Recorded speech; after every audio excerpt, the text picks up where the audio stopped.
Good morning and welcome to All Things Marcellus with me, Attorney Doug Clark of the Clark Law Firm.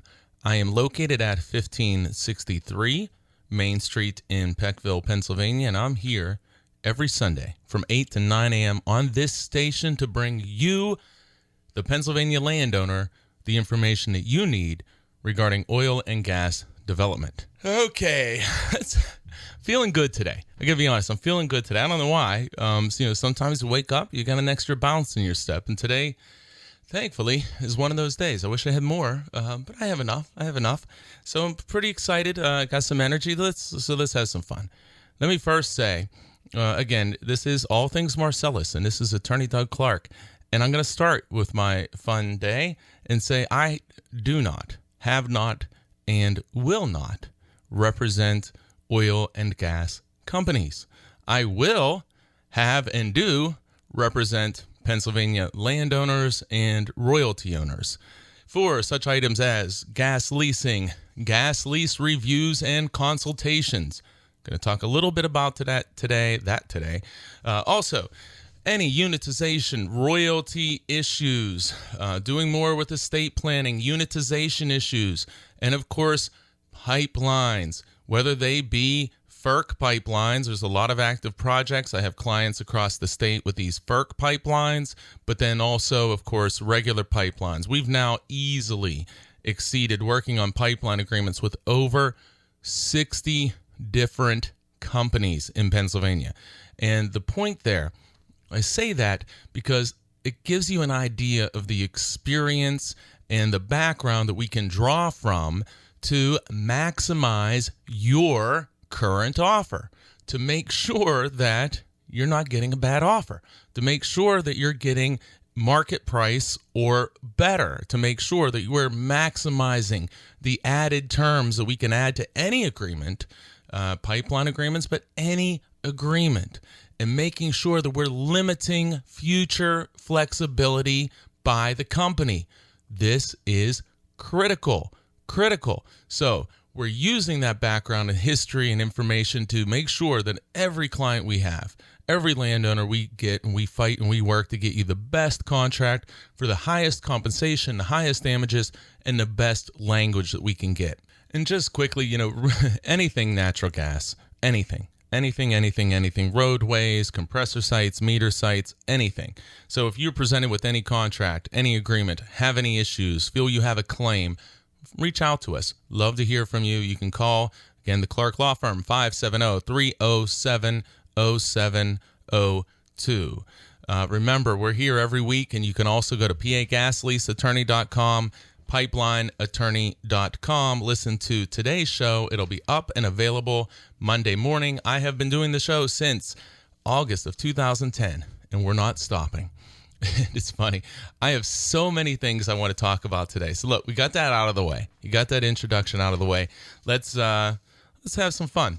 So what are we going to do? What do we like to do to have some fun? Well, we like to point out to you, the listener, to you, the landowner, things that you need to watch out for.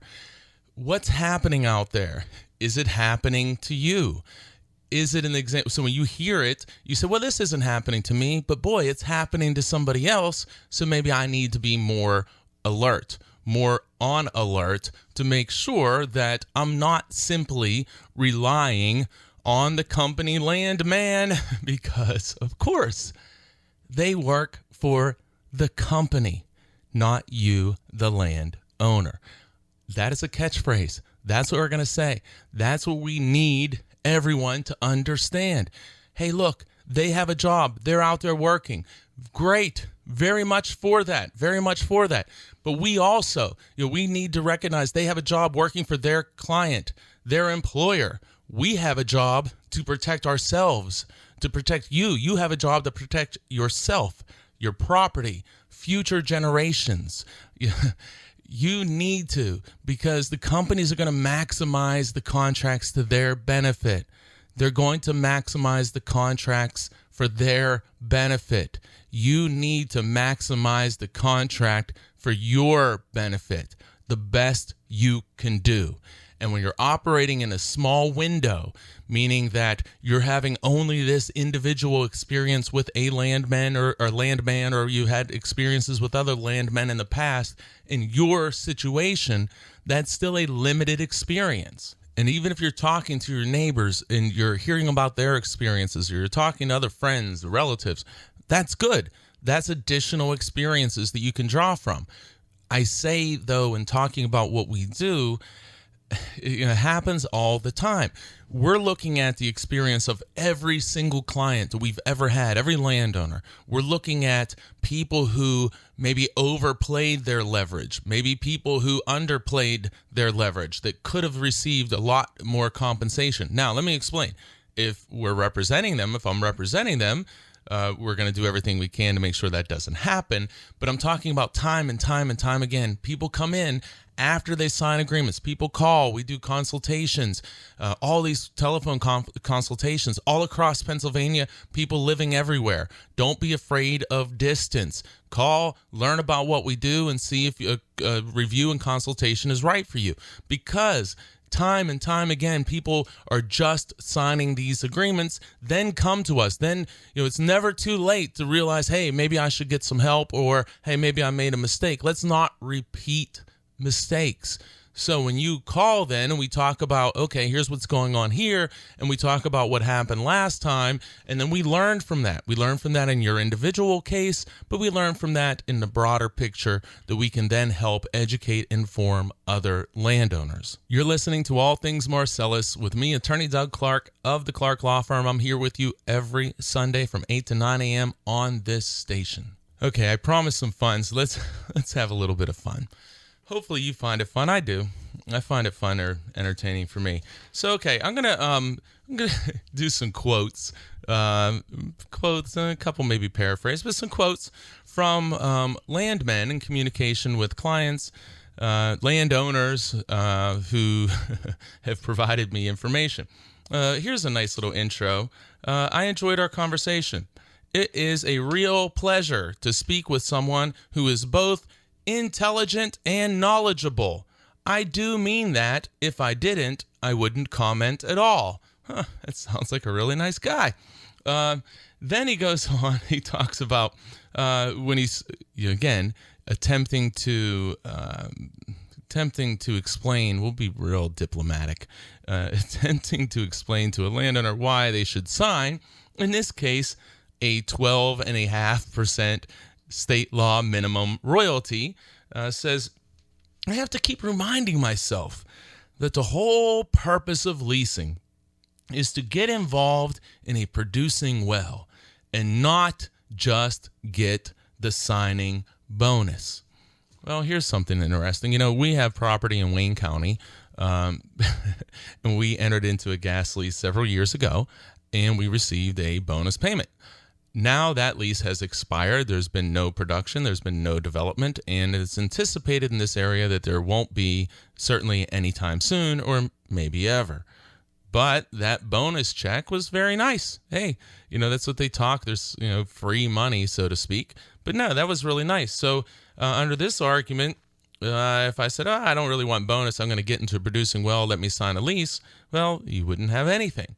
So, no, everything's a factor. Everything's a factor. It goes on. It's good to remember that at 12.5% royalty, an average well will produce very significant income to the landowner. Okay, well, what if I had a higher royalty percent? Would I get more money? It goes on to state, by my arithmetic, 2 of the most successful wells drilled in Tioga County are producing phenomenal royalties for the landowner. Now, let's pause there a second. Okay, if 12.5, if you're a company, you drill these monster, phenomenal wells by this gentleman's arithmetic, you drill phenomenal wells, which generate massive amounts of revenue from the production of gas. Well, why you as a landowner should say, well, these are going to be really great wells, so therefore I should sign at 12.5 or 15% because they're going to be so productive, I'm still going to make good money. Well, What about the company? If you sign at 12.5 or 15% and you're going to make good money, they're obviously going to make a lot of money too. And the more productive the well, the more money they're going to make also. Well, it's funny because whenever companies or whenever there's legislation or there's a movement to say, hey, we should have a higher guaranteed minimum royalty. It shouldn't be 12.5%. It should be maybe 15. Or we should have royalties without deductions. Companies turn around and say, well, in certain areas and some of these wells, they're not all that productive. So we need to keep that percentage down because our profit margins are too small. Well, if you have less productive wells and that's the basis for paying people less money, 12.5%, less royalty percentage, if you have extremely productive wells, then your profit margin would grow very large. And wouldn't that then justify paying the landowner a higher royalty percentage? Or are you saying, company, that, hey, we have it both ways? If it's a bad well, we should only have to pay 12.5% royalty. If it's not even bad, if it's just average or low, 12.5% royalty. If it's a monster well, well, you're going to do really well as a landowner at 12.5% royalty, so that's what you should get there. So, once again, we find ourselves in a scenario that no matter whatever the situation is, the company is right and you should have this 12.5% royalty.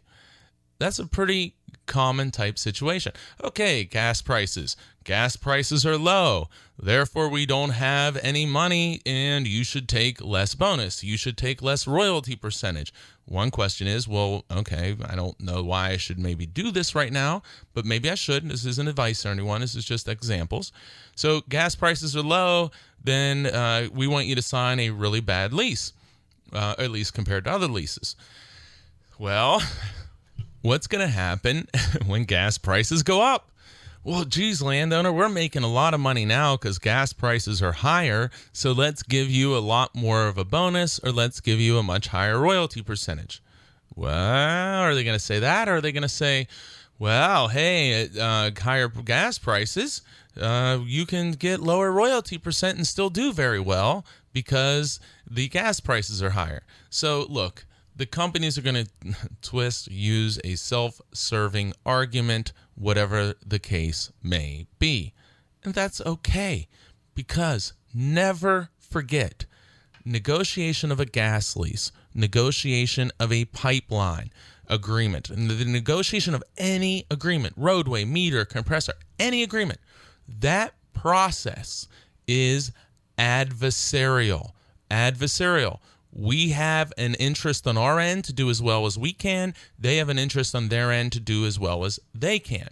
It doesn't mean that an adversarial process has to be super contentious, doesn't have to be argumentative. No, it is, though, adversarial by nature. When you have two sides and each side has a goal to obtain the greatest result and best result for their side, that's an adversarial process. You're not going to go out and start throwing punches. You're going to you're going to learn, understand your leverage, assess your leverage, and negotiate the best possible agreement that you can for you. They're going to do the same thing. That's the deal. That's the process. We are okay. We understand the process, and we're going to operate within the process, and we are going to work. We're going to understand our lease. We're going to understand what's good and bad, and we're going to negotiate, and we're going to decide, do I want to sign this lease after I've made it and negotiated to get it as good as I can have it at this time, or is it just simply not good enough at this time? And that's the same thing, pipelines, roadways, gas leases, all the different types of agreements. So we need to look at these things, weigh everything out, and then we can make a proper and right decision for ourselves. All right, when I get back here, we're going to go through one of my favorite things that I've read in a while. We're going to go through that when I get back. Stay tuned. I said we're going to have some fun. Stay tuned. When I get back, we're going to go through something I think you're going to find interesting. You're listening to All Things Marcellus with me, Attorney Doug Clark of the Clark Law Firm. I'll be right back after this very, very, very, very important message. Welcome back to All Things Marcellus with me, Attorney Doug Clark of the Clark Law Firm. And I want to do just quick, and forgive me on this, but just something that's happening. You know, I've been doing a lot of work with some of these FERC lines, the Penn East, Tennessee, a lot of Atlantic Sunrise. And if you have any of those situations, encourage you to give us a call, learn about things, have a review and consultation. Also, new DTE, Susquehanna Gathering Company, new pipeline project that we're seeing in Susquehanna County. Feel free, again, give us a buzz on that. And, of course, anything. We're starting to see more and more activity in Susquehanna County, Bradford County. Give us a buzz. Don't just sign agreements. Again, if you don't call us, call somebody. But don't just sign agreements. And please, people, if you signed an agreement that had a map and the landman comes to your house with a new map and says, I'd like you to sign this new map, my advice, put your pen down and call 570-307-0702, and we'll let you know what it means and help to guide you to say, hey, do I want to sign this map? This may be an opportunity to renegotiate a bad deal that you entered into. But anytime you're asked to sign something, your first thought should be, do I have to do this? Is this an opportunity?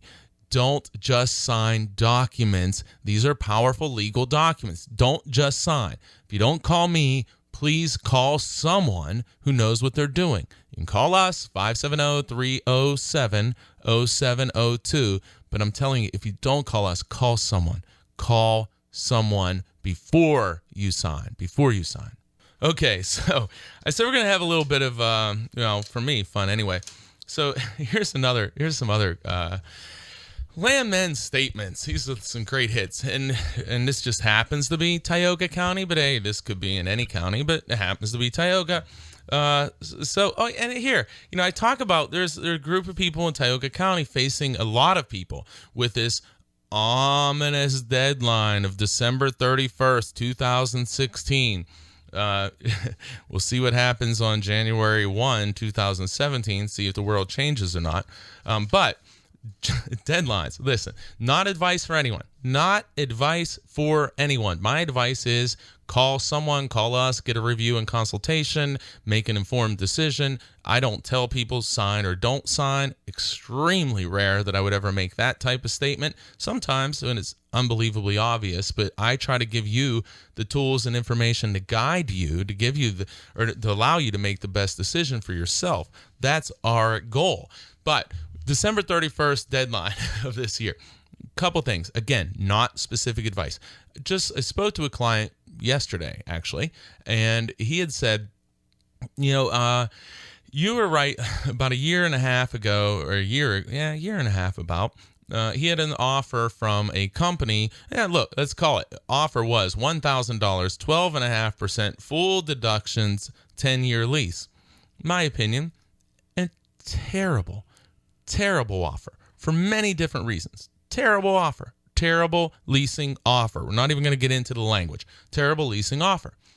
But, look, people are going to sign documents, and that's okay. But it's back to, if you sign it and you're informed, then that's a good decision. So that's okay. I don't judge anyone for signing or not signing. What I like to do, though, is see people be educated and informed before they sign. So this gentleman, he said, well, you know what, I like the $1,000 bonus, but yeah, I understand, not crazy about this lease. And so we had a review and consultation, and he elected to pass on this deal. So then, sure enough, company says, oh, we're going to pull the offer. We're pulling the offer. So he gets nervous again. We have another brief call and say, look, I can't, here's the deal, go through everything, can't guarantee anything in the future. And we discuss everything that we discuss. He decides to wait. So he's then nervous to say, now they've pulled the offer. Well, now he looks at an offer instead of $1,000, 12.5%. and 10-year lease with, I believe, too, it was an extension of 10 years at that time. Oh, my gosh. He now has an offer, as do many people in Tioga County at this time, $2,000 an acre, so double what it was before. 15% royalty instead of 12.5, and instead of 10 years, it's now a whopping 7-year lease. Still the only company that I ever see in Pennsylvania. Let me say it again. The only company that I, Doug Clark, see. So I want to attach my name to this statement. The only company I see in Pennsylvania, and I represent clients and have represented clients, and I think probably every gas producing, well, we'll say the majority, I'm going to be very credible, in many, many gas producing counties all across Pennsylvania. I never, ever see companies offering routinely leases in excess of 5 years. Never, except one. Sweppy/Shell, Tioga County area. It's the only company I see. It is the only company I see in Pennsylvania for a long time offering 7-year or 10-year or anything at all above a 5-year lease. So just know that. Not telling you not to sign it, not telling you anything beyond. It's the only company doing that. You're listening to All Things Marcellus with me, Attorney Doug Clark of the Clark Law Firm, right here with you every Sunday, 8 to 9 a.m. Okay, so we're talking about this end-of-the-year deadline. So I was talking about this other gentleman I was talking to yesterday, and he said, now his offers come back. It's come back at double the compensation rate, 2.5% higher royalty, shorter lease term, considerably better offer. Not an offer that doesn't have a lot of problems, but considerably better financial terms than the prior offer. Just that's what it is. Much, much better. More than double the bonus, higher royalty percentage. So, okay. Now, this gentleman, as many other people in Tioga County area, are presented with this ominous deadline of December 31st, 2016, where the sky's falling, you're getting calls all the time, people are showing up at your door, deadline. Again, not saying any advice here, just talking about this situation. So, I find it remarkable that I get an email from someone who sends me this information. It says, this is to a landowner saying, referencing the December 31st cutoff. This is the end of the year cutoff standard for every operator. So this is a landman representing, this is the end of the year cutoff standard for every operator. What does that mean? Does that mean that it's going to resume next year? That companies always threaten deadlines or set, not even threaten, let's say set deadlines at the end of the year, and then they just restart the next year? I mean, what does that mean? What does that mean? Is it a real deadline? Is it not a real deadline? I'm not judging this. I'm not even interpreting this. I mean, I don't know. I mean, I know what it looks like when I read this is the end of the year, or this is the end of the year cutoff standard by every operator. You look, the inference is, hey, don't worry about it. It will be more offers. I am not saying that. Not at all. Let's not confuse it. But it's really interesting that that's communication to landowners. Now, let me go. So why are we having fun? What am I talking? Well, I'm talking about some communication, sample communication from landmen to landowners. Landmen to landowners. Shockingly, you may deduce from this discussion that the landman happens to work for the company, not you, the landowner.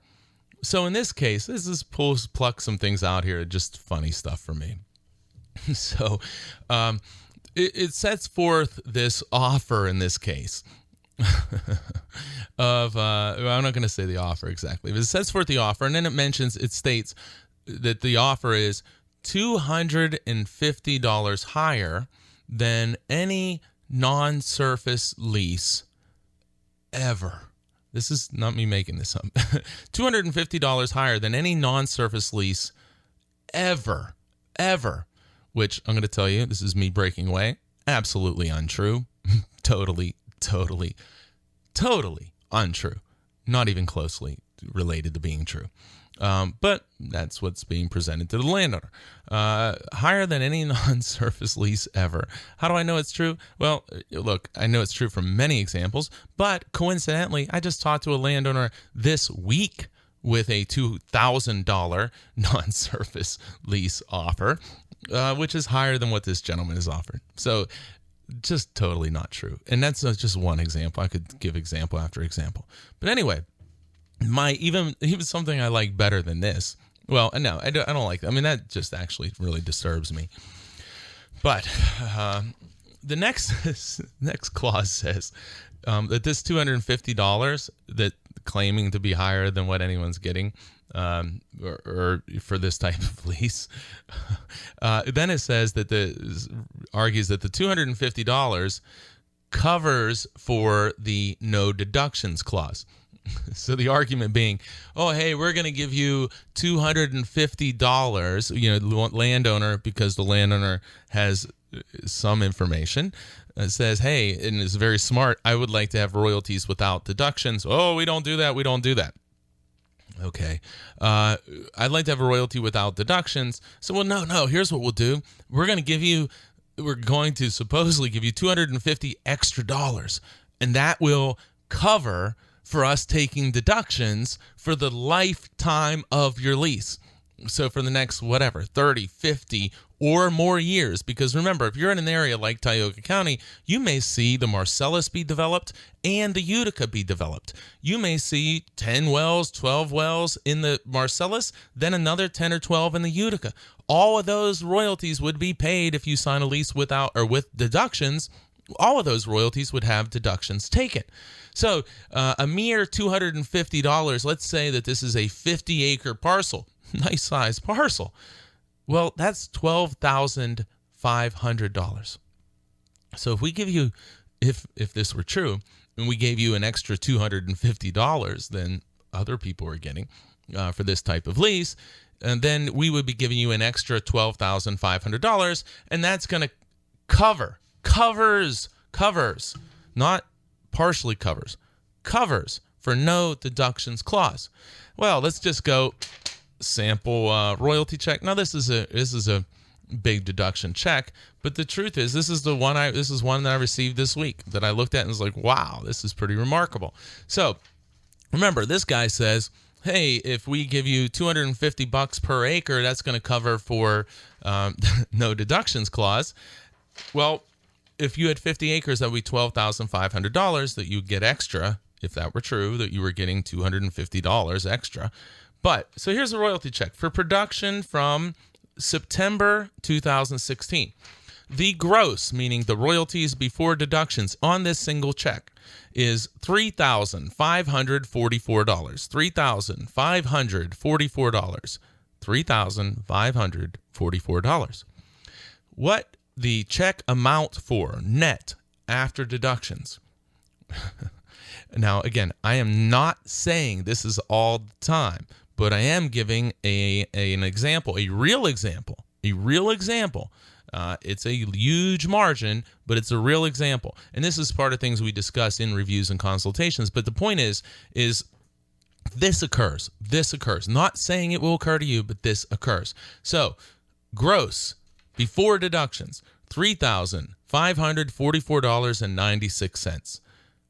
Take home after deductions, $391. So how do we get to that number? Well, from $3,544, which was the gross royalties, there was subtracted in this single month for deductions $3,154, leaving the landowner with $391. Out of $3,544, the landowner in this case received $391. So the deductions in that month were around, very closely, $3,154. If, and they wouldn't be, things all change, there are variables. But if that was the average per month per year, in that single year, in one single year, the deductions would be $37,848. Now, that's only that's not like 6 wells here. That's just 1 month, one sample. That's not all drilled out. That's just one example. So the idea that $250 more, or can imagine $1,000 more, whatever number you want to put there, is going to offset or, quote, cover for deductions is nuts. It's nuts. And again, this isn't specific advice. This is illustration of the need to get more information. But not even that, but to understand that you have to see that there's another side to this, that you have to get this information to truly understand what deductions are, how they can impact you. Now, again, I stress. This is an exceptionally large deduction check, but it's very common that I see where I'm seeing deductions at 40, 50, 60, 70, 80%, 90%, and sometimes 100% of the gross number. In this case, again, the gross number, $3,544.96, and the landowner took home $391. You got to know this stuff. And that's one example, but we have to know this. All right, there's some more to talk about here. More treasures in this communication. You're listening to All Things Marcellus with me, Attorney Doug Clark of the Clark Law Firm, with you right here every Sunday, 8 to 9 a.m., and I'll be right back after this break. Welcome back to All Things Marcellus with me, Attorney Doug Clark of the Clark Law Firm. Join me every Sunday from 8 to 9 a.m. right here on this station. So, okay, having some more fun with Landman Communications, saying that I like this. I love this one. All right. So Shell and the DEP are brutally attached at the hip, and Shell is by far the most responsible operator in Pennsylvania, bar none. Cabot, Chesapeake, and even Anadarko can't touch them. Well, look, I don't know. I don't know if let's just say we'll leave that up to the people to decide. Leave that up to the people. Leave it up to the people who have vertical wells that are drilled down to the Marcellus, that are capped, that are not connected to a pipeline, that have been held by shut-in for year after year after year, have not seen any production, and are now approached to sign leases with very lengthy primary terms, 7 years, 10 years. Look at companies with, see how many companies out there have all wells in regulatory inactive status, and then see how many, just do some comparison. So, hey, look, that's pretty much a judgment call, but boy, I find that one very, very interesting. But maybe my favorite, let me just make sure that this is my favorite. Oh, well, this landowner had mentioned or had requested an audit clause, to audit the records and books. Position of the landman. The audit clause grabs the client by the arm. Client. Who's the client? The company. Client. The landman says, audit grabs the client by the arm. Again, guys, that's their client, not you. You're not their client. Audit grabs the client by the arm from a business standpoint to accommodate, etc., etc. This is the words, etc., etc., etc., etc. I don't even know what that means. And then it says, every operator hates their arm grabbed. It slows them down. Again, I don't even know what that means. Don't know what it means, but I know this, that audit clauses are routinely granted by the vast majority of companies all across Pennsylvania, and ironically, including this company that this gentleman works for, which he references as his client. His client, not you, his client. The conclusion, and then I'm going to get to my favorite, okay? If you've received everything you've asked for above, it is and saying that he believes he can get these things. It is a terrific pro-owner lease. I mean, stellar. Great. That's great. When you see that language there too, I mean, immediately, oh my gosh. Talk about a salesman. So here's the line I like. Goes through and explains some terms and then says, quote, I still, S-T-I-L-L, I still, because I got to watch my Western PA accent, I still have to fight for, and then it goes through and it lists some terms. I still have to fight for. So landowner, me as landman, I still have to go fight for these terms for you. I have to go fight my client, who I recall my client. I have to go fight my client for additional terms for you. Something's out of whack here. Something is out of whack here. What kind of employee are you if you're fighting your employer, your client? I can tell you, I don't know. What kind of representation are you providing your client if you're fighting with your client to get a worse lease for them and a better lease for the landowner? The landman, to my knowledge, his job is not to fight for you. If it were, they would be representing you. They don't. They represent the company. So when you're told that something is they got to fight for you, you should question that. Look, here's a theory I have. And again, I'm going to couch it as saying this is my theory, and I believe that I've seen this play out, where landmen may have a list of pre-approved addendum terms, a list of pre-approved terms that they can easily add, that they have complete authority to add to any agreement. Then on top of that, if the landowner or their attorney wants additional terms, that may have to go up the chain, or it would, not even may, it would have to go up the chain to see if it could get approved. But say there's 20 terms, languages, addendum terms that the landman is authorized to offer or to give you, and sometimes it may be only if you ask, in which case you better know to ask, or you better have a lawyer who knows what you can ask for or what to ask for to get it added, because if you don't ask, you don't get, and you may miss out on substantial compensation or protections because you didn't know to ask.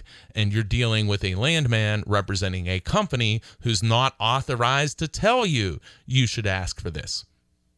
So, again, my theory, hypothetical, company landman has 20 items they can provide to you as the landowner.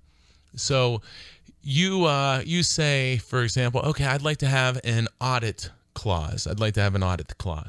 You say, I would like to have a provision in my lease that precludes pipelines from other properties unless these pipelines are going to have my gas in them. And we could go on and on. But let's say I would like to have consultation regarding the location of a pad site or roadway or a pipeline. And I'd like to have consultation, but not just consultation, because consultation means knock, knock. Hey, here's what we're going to do. Okay, see you later. You've now been consulted.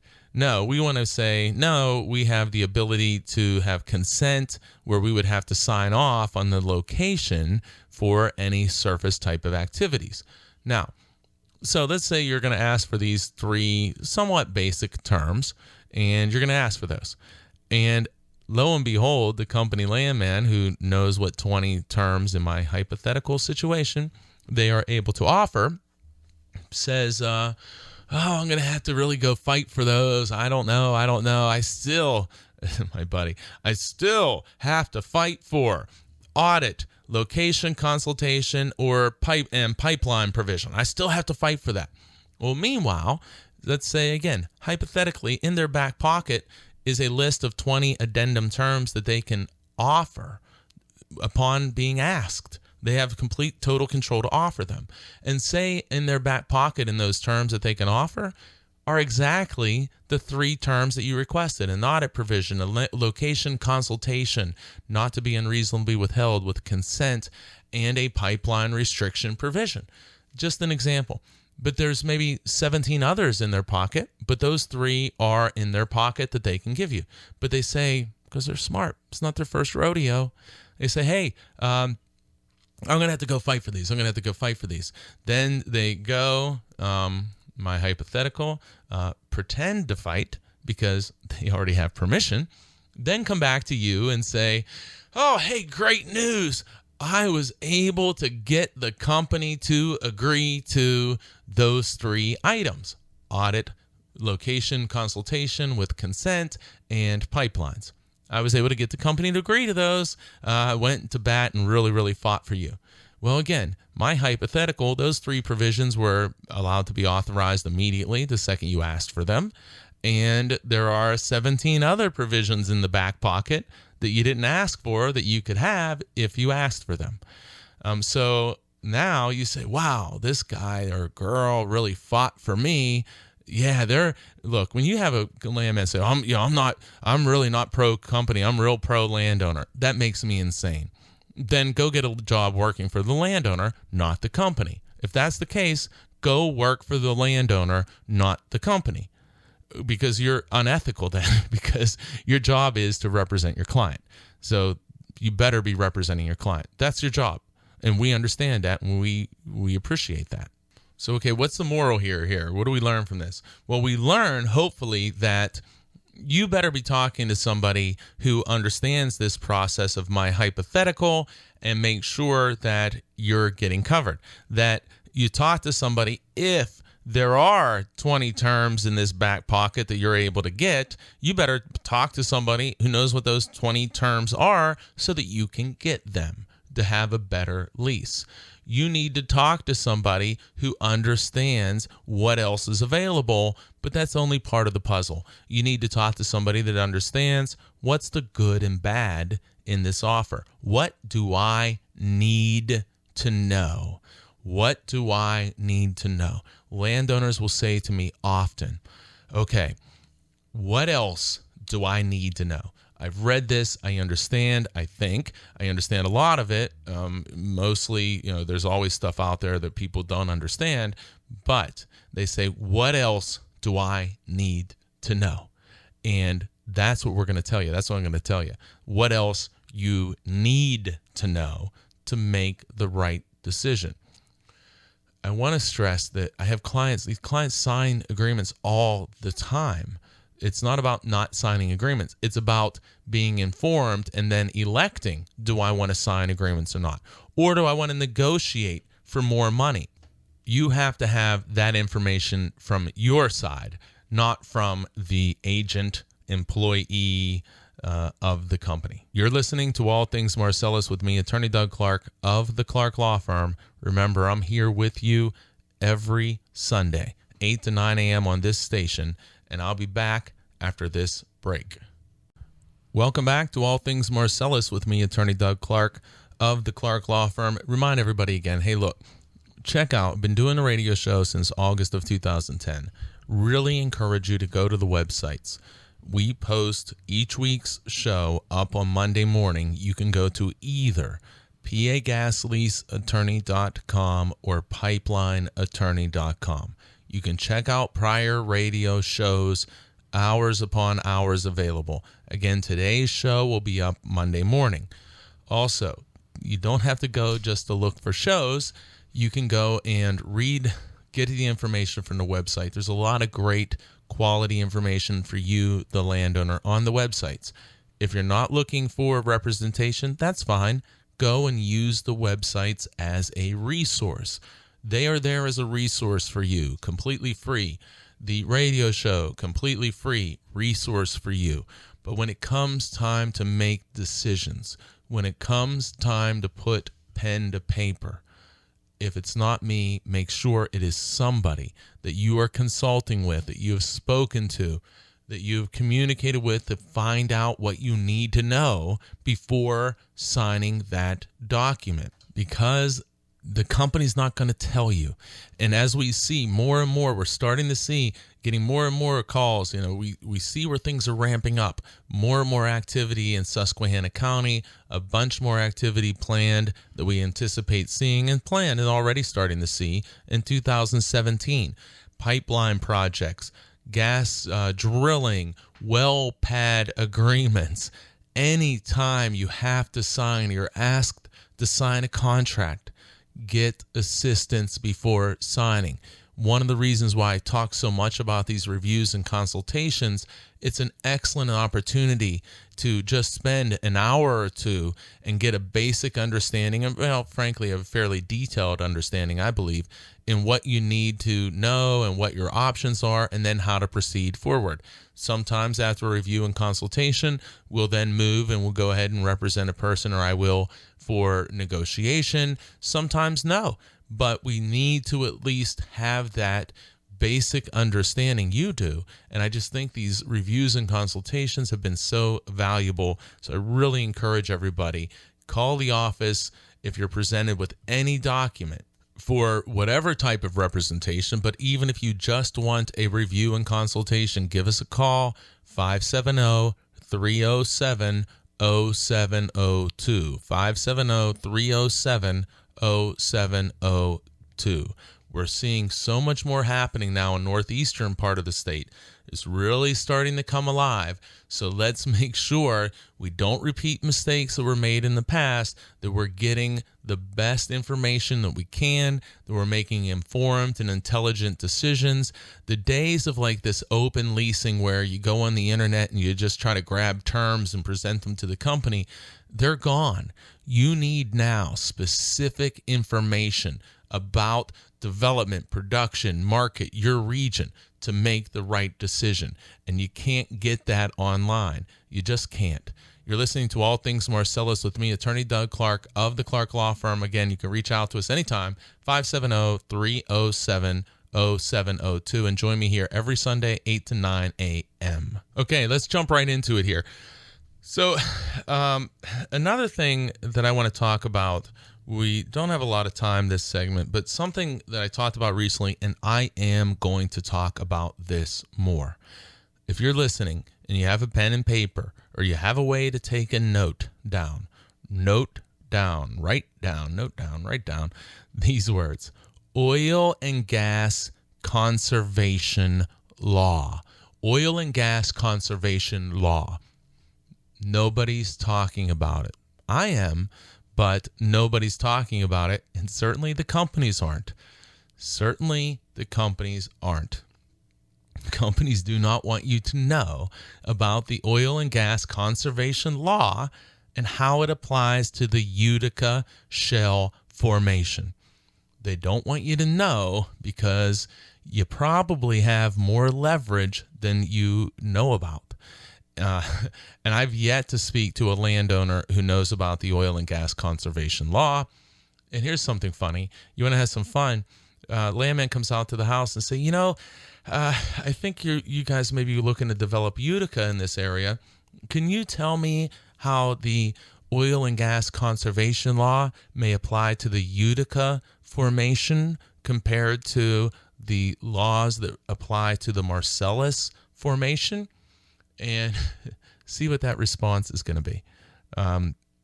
Because very few people understand it. And look, maybe they do understand it, but that's a great question. Hey, here I am in Tioga. Here I am in southwestern Pennsylvania. And I know the company is looking to develop the Utica formation. So why don't I ask the landman, can you tell me what's the difference with laws relative to Marcellus Shale formation and Utica Shale formation? And what's the difference? And is there a different law, and how does it apply? Because let me tell you something. Here's a little story that happened this week. You're listening to All Things Marcellus with me, Attorney Doug Clark of the Clark Law Firm. So, story this week. Landowner calls. He has 2 acres, 2-acre parcel, 2 acres. So, relatively small parcel. The 2-acre parcel is set to be placed into 2 separate units. So only a 2-acre parcel, but going to be put into 2 separate units. So, whatever that breakdown is. So in other words, it's on the edge of units. So it's not going to be drilled underneath by a horizontal well. It's on the edge of units. So frankly, why do you even need to lease this as your company? And normally what we'll see is a company will say, hey, look, we're going to give you hardly any assigning bonus, 12.5% royalty, because we don't need you. We don't need to include you as long as we're not drilling underneath you. Yeah, that's true. Marcellus-wise, that's true. But what about the Utica? Well, interestingly, this gentleman who called with 2 acres at the edge of the units was offered $3,500 per acre, 16% royalty, no surface, can't touch the surface of the property. $3,500 an acre for 2 acres that are on the edge of units that are going to be divided between units. So why are they doing that? Let me tell you why I believe they're doing it. I hope you were paying attention. Look at your notes there. Oil and gas conservation law. The company wants to lease you if you have a 1/4 acre because of the oil and gas conservation law. I don't have enough time today to get into this. I talked about it some last week. You can look up some shows online. But Utica areas of development of Utica, you have to know, you have to learn, you have to understand, oil and gas conservation law. And guess what? Ask the landman and see if he explains it to you. All right, I'm up against it here. As always, we will leave you with a couple great pieces of advice. Stop signing bad agreements. Get assistance first.